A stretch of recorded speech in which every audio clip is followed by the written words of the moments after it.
के लिए। आगे बढ़ेंगे दूसरी खबर की तरफ। समाजवादी पार्टी रुकने पार्लियामेंट आजम खान ने लोकसभा में माफी मांग ली है। आजम खान ने डिप्टी स्पीकर रमा देवी से काबिल एतराज जुमले अदा किए थे, जिस पर हंगामों का सिलसिला जारी था। आजम खान के माफी मांगने से मामला खत्म हो गया है। आजम खान के माफी मांगने के बाद अखिलेश यादव ने कहा कि उन्नाव मामले पर भी बात की जाएगी। मैंने पहले भी कहा था हमारी बहन समान है। बात को एक बार कहें या 1000 बार कहें, बात वही रहेगी। मैंने कहा कि चेयर के लिए कोई भावना ऐसी हो जो एक सदस्य की गलत हो, संभव नहीं है मेरे लिए। मैंने कहा था कि जाहिर है अगर फिर भी कोई एहसास है तो मैं उसकी क्षमा चाहता हूं। ठीक है। उत्तर प्रदेश पुलिस को शामली के एक मदरसे से अहम जानकारी हासिल हुई है, जिसे पुलिस ने मरकजी एजेंसी आईबी से साझा किया है। पुलिस ने शामली के एक मदरसे में छापेमारी कर 4 गैर मुल्की अफराद को गिरफ्तार किया था। जराये के मुताबिक ये सभी म्यांमार के रहने वाले हैं। इन चारों के पास से वीजा और पासपोर्ट भी मिला है। मामले की तफ्तीश जारी है। बताया जा रहा है कि तकरीबन 1.5 साल से गैर मुल्की शहरी मदरसे में पढ़ा रहे थे। मुलजमीन के मुताबिक पासपोर्ट सही है, लेकिन वीजे की मुद्दत खत्म हो गई थी।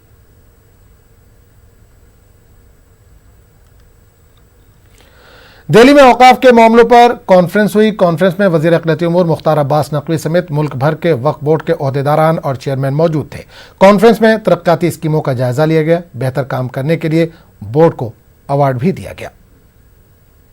जिससे उन्होंने कई वेलफेयर स्कीम्स जो है वो शुरू की। जो ऑनरेबल हमारे मुतवल्लीज हैं, या जो अगर मुतवल्ली नहीं है तो उस बोर्ड के जो सीईओ या प्रेसिडेंट हैं, उनको अवार्ड किया गया है। हम मानते हैं कि इससे जो है वो जो वक्फ बोर्ड्स हैं, जो वक्फ बोर्ड्स के काम करने का ताकत है, उसको और ज्यादा इंकरेजमेंट मिलेगा और ज्यादा हौसला अफजाई उनकी होगी। उसके अलावा हमने, जैसा भी सेक्रेटरी साहब ने कहा, कि हमने तय किया है कि हम सभी जितनी भी वक्फ प्रॉपर्टीज हैं उनको डिजिटाइज करेंगे। कुछ हद तक हुई हैं, लेकिन हमारी कोशिश है कि इन 100 दिनों में 100% वक्फ प्रॉपर्टी डिजिटाइज जरूर हो जाए, और वो आपके सपोर्ट और आपकी मदद के बगैर नहीं हो सकती।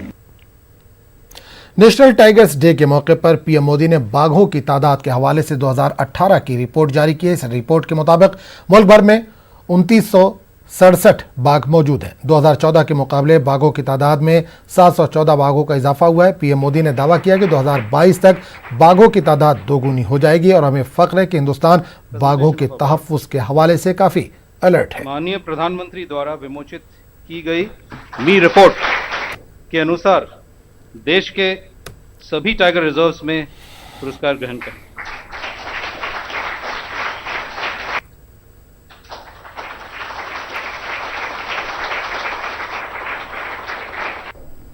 इस वर्ष का ग्लोबल टाइगर डे इसलिए भी खास है क्योंकि भारत ने एक ऐतिहासिक उपलब्धि हासिल की है। इस उपलब्धि के लिए मैं आप सभी को, दुनिया भर के वन्यजीवी प्रेमियों को, इस मिशन से जुड़े हर अधिकारी, हर कर्मचारी और विशेषकर वन प्रदेशों में रहने वाले हमारे आदिवासी भाइयों बहनों को हृदय से बहुत बहुत बधाई देता हूं। साथियों, मुझे याद है कि 14-15 साल पहले जब ये आंकड़े सामने आए थे कि देश में सिर्फ 1400 टाइगर रह गए हैं, तो ये बड़े डिबेट का विषय बन गया था, चिंता का कारण बन गया था। टाइगर प्रोजेक्ट से जुड़े हर व्यक्ति के लिए यह एक बहुत बड़ी चुनौती थी। टाइगर के लिए उपयुक्त माहौल से लेकर इंसानी आबादी के साथ संतुलन बिठाने का एक बहुत मुश्किल काम सामने था। लेकिन जिस प्रकार संवेदनशीलता के साथ आधुनिक तकनीक का उपयोग करते हुए इस मुहिम को आगे बढ़ाया गया, वह अपने आप में बहुत ही प्रशंसनीय है। आज हम गर्व के साथ कह सकते हैं कि भारत करीब 3000 टाइगर्स के साथ दुनिया के सबसे बड़े और सबसे सुरक्षित हैबिटाट्स में से एक है।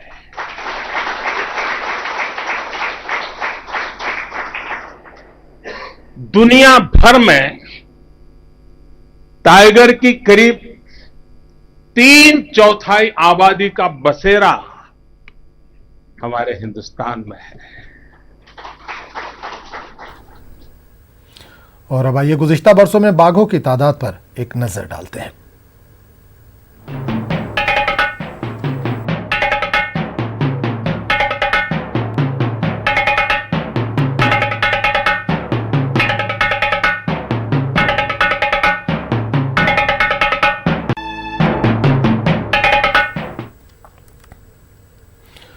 उत्तर प्रदेश से सऊदी अरब कमाने गए 7 हिंदुस्तानी वहां फंस गए हैं। इन लोगों ने न्यूज़ 18 को वीडियो भेजकर मोदी हुकूमत से मदद की अपील की है। इन लोगों का कहना है कि इनका मालिक इन्हें पीटता है, कई दिनों से खाने को नहीं मिला है। ये तमाम लोग लखनऊ के एक एजेंट की मदद से सऊदी अरब गए थे। हमारे गुजारिश है और मोदी जी से और योगी जी से और मंत्रालय से कि हम लोगों को जल्द से जल्द इंडिया बुलाया जाए। हम लोग बहुत दिक्कत में हैं, इतनी दिक्कत में है कि हम लोगों को पहले रूम में बंदी बना के रखा, फिर रूम से निकाल दिया, अब रोड निकाल दिया, 7 तारीख को निकाल दिया। हम लोग 20 दिन से हम लोग रोड पे सो रहे हैं। यहाँ से वीजा बना के 1.5 लाख रुपए लिया था, वीजा बना के ले गए थे।